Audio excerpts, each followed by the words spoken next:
Good Kidopolis, we're here with another Scribblenauts Unlimited Object Editor commentary. This is where I create your favorite characters in the Scribblenauts Unlimited Object Editor. That's the name of this game. The Object Editor is a feature on the Wii U and PC version of this game. Look at that, Brute Boris and Tom from the last few, I guess it was the last video, but kind of last recent episodes and whatnot. We made the Brute Boris from Bendy and the Ink Machine. Chapter 4, of course, and Tom. And so we're gonna start off with an Amazon as the source object right here, and so it's the Amazon, this female Amazon, I guess you could say. I don't really know that Amazon would imply a male character, but they do have a male Amazon. Anyway, notice that we took off the arms and the head, but we kept the legs on there. We're actually gonna use a mola's body. A mola is like a sunfish. You guys ever seen that like meme from old days? I guess it wasn't a meme, it was just like a kind of viral video of the Boston sunfish. You know, it was the guy from Boston who's just freaking out at an ocean sunfish. That's what that is that mola right there. Notice that with this whole design though, that mola being the dress or like skirt, I guess, down below is, it's interesting because the legs themselves are down. We kept on the Amazon legs, but we just moved them very far down, and I even shrunk them a little bit so that they'd be a little bit thinner. Germ coming up here for some ink.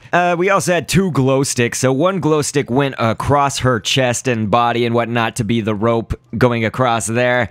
We also, though, she has several belts and whatnot there, so there's a glow stick in the kind of midsection of her body, diagonally slanted, and an oil spill up at the top is the ink all around kind of her chest area. And then we got Tots. Of course, Maxwell in this game is the main character with the rooster hat. You guys have probably seen him if you're familiar with Scribblenauts Unlimited. Well, he has a ton of brothers. I'm talking like 40-something family members. And so anyway, one of them is Tots, the little baby. And so Tots, we took the arm, the front arm, and the back arm for both Allison Angel's front arm and back arm. Did I say that we were making Allison yet? I mean, we are making Allison Angel. Dunce cap coming up after we put down two warts. And this is so interesting to me because we actually did a poll on the Bendy Amino community, you know, the Amino app. Well, in the Batim community, I actually ran this poll of basically who's you guys' favorite character from Chapter 4, you guys'. And it was a very close race between Allison Angel and the Bendy Ink Demon version of Bendy from Chapter 4, and so I could only include 5 characters on the poll. Unfortunately, I would have loved to just have like 20 or something like that, but anyway, we'll be creating more. I think that you guys seem to be responding well, and I really enjoy creating Bendy and the Ink Machine stuff just as much as the FNAF things. You know, it's like I really love these designs. They're really, really neat to me. Moon shoes are coming up next, and it's interesting because I'm gonna put the moon shoes down as her actual feet. Now you're gonna be like, wait, the Amazon feet are already there. Well, the reason that we're actually gonna be showing those Amazon feet creeping out, like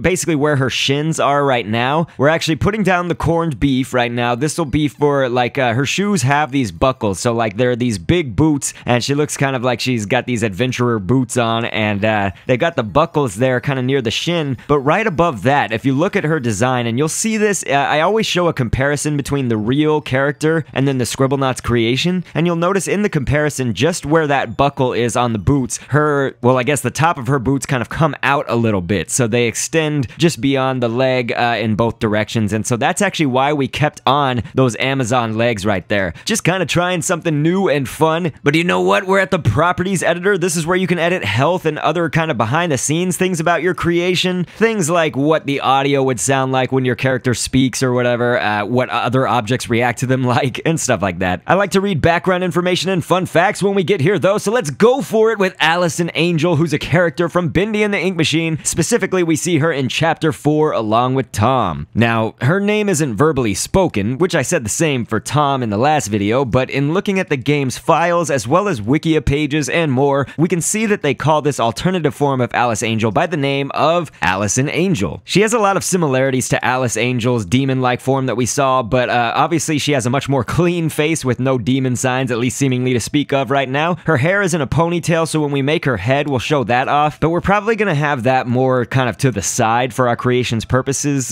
here today in the Scribblenauts episode. We are gonna start off with the head as the source object, which we're going to now. You create the head and the body separately in this game because it does have a stamp limitation, and so if you can't, say, get all the creation features that you want in just one object, you know, like we started off making her body, but we didn't have enough stamp space to get all of the other pieces that I would have wanted to create. So to get by that, almost as a loophole here, we can make the head separately, separately, and then attach the two a little bit later on, and I will show that process pretty soon here. But just to close off some of the background info about Allison Angel, people are noting that she shares the same first name as Allison Pendle, who was mentioned to be the voice actress for the Alice Angel cartoon in the studio. I ran a poll again on the Bendy Amino community last week asking who was the favorite character for everybody in Chapter 4, and Allison Angel won with 35.9% of the votes. You guys are so awesome for voting in that poll. And again, she was followed closely by Ink Demon Bendy, who had 32.7% of the vote. Maybe I'll screenshot the poll for you guys here or something, I don't know. But that's only so close to a 3% difference, so we gotta create that Demon Ink Bendy at some point. Anyway, we got an ivory coming up here. We had lips down there for the lips. Pitching mound was sort of interesting because we could do these two more thin strands of hair that are pointy on both sides of the face, which is a golden egg for the main head shape and all that, covering up the base head that we started off with as the source object. Goldfish, the bottom fin, really good stamp that I use a lot of the time for the whites of eyes of more human-like characters. You know, we did a lot of the Avengers and whatnot, and you know the Avengers,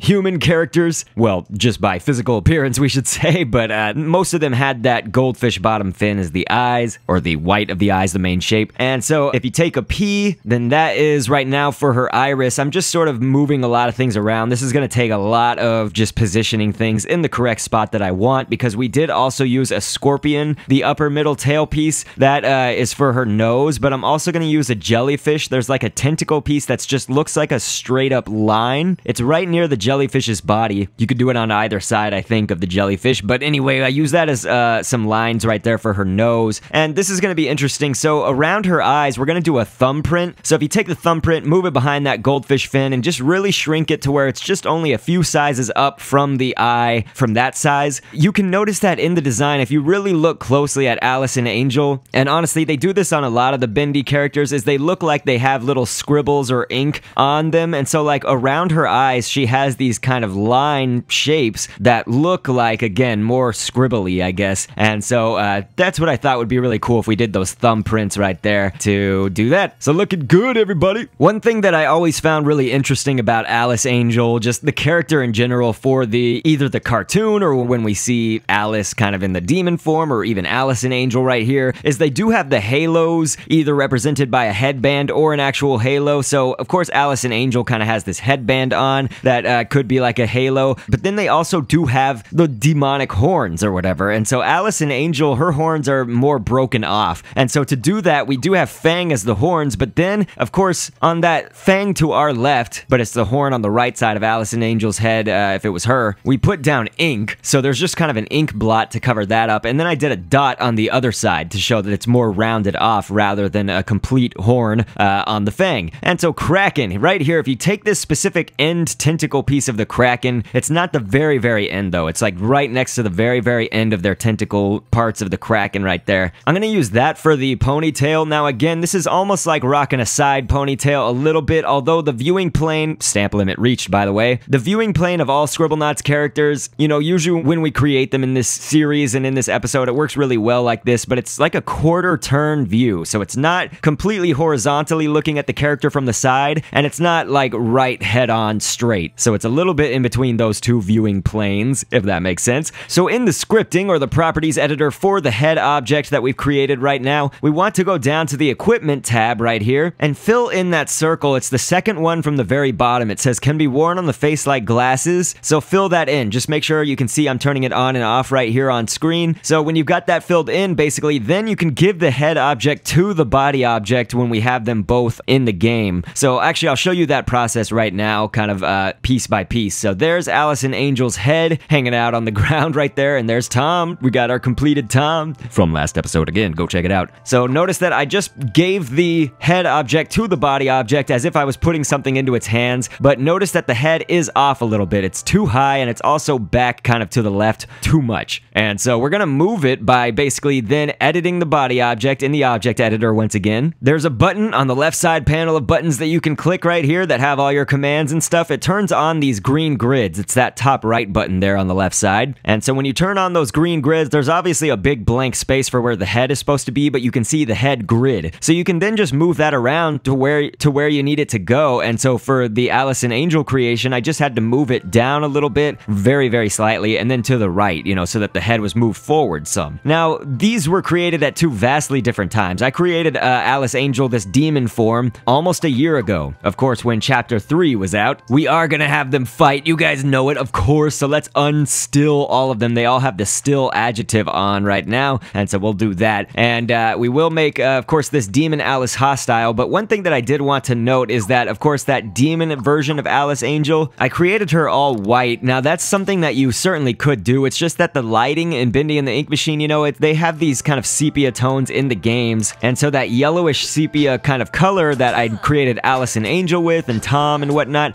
I figured out I do like that a little bit better just to match the game's like lighting and style and whatnot. But again, if you see there's some artwork where people will do like black and white, like the just straight up white color palette, that's how these characters would be basically envisioned. It's just that the sepia tone lighting and whatnot in the games is what makes them look with that yellowish kind of shade, yellow-brown. And so they are going at it. Look at Allison Angel. I think she's gonna win, but man, this is not as easy as it was in Chapter 4. Spoiler alert, but yes, Allison Angel totally stabbing Alice Angel right through the heart from the back. Deadly but epic moment of the game and of the chapter, setting us up for Chapter 5. I'm excited. Remember, everybody, please tweet at the Meatly. That's his handle. The Meatly is the developer of Bendy and the Ink Machine. Go to his Twitter. Tell him Dr. Kendo, that's me. Tell him that I should be voicing somebody in Chapter 5. I can voice anybody, wherever parts of the world they come from, or even out of this world. You could even use the hashtag Kendo4Bendy Chapter 5, and you guys are so amazing, and I'll be uploading next Sunday, so I will catch you guys over then, and thanks for being down the road of twists and turns, always